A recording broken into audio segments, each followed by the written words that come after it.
ده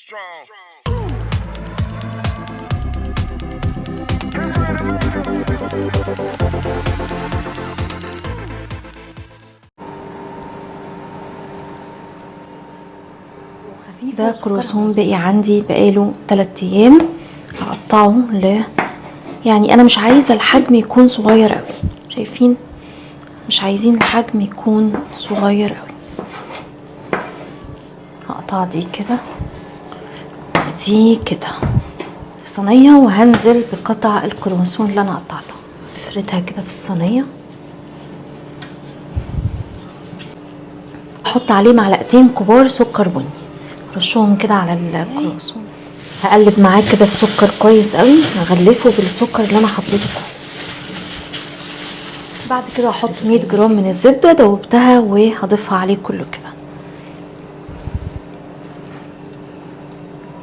دخلوا الفرن 15 دقيقه تحت الشوايه لحد ما يتحمص كله من فوق ومن تحت.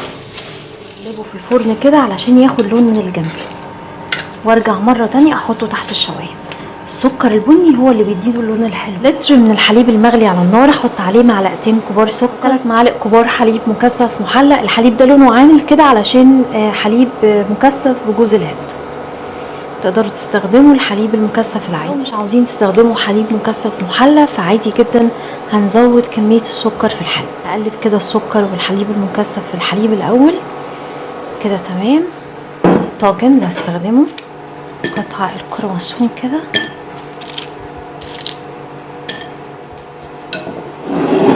احط في ده كمان،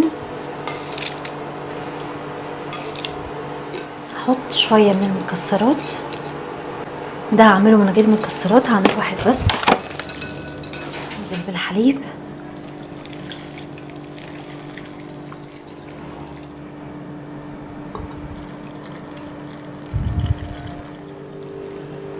اخر حاجه هحط على الوش شويه قشطه او كريمه. تحطوا كريمه لو مفيش عندكم. على الفرن درجه حراره 180 لمده 15 دقيقه. ام علي ما بنشغلش عليها الفرن من تحت كتير، يعني يدوب بس 5 دقايق من تحت، وبعد كده بفتح الشوايه عشان تاخد لون. ولازم يبقى فيها صوص، لازم يبقى فيها حليب كده.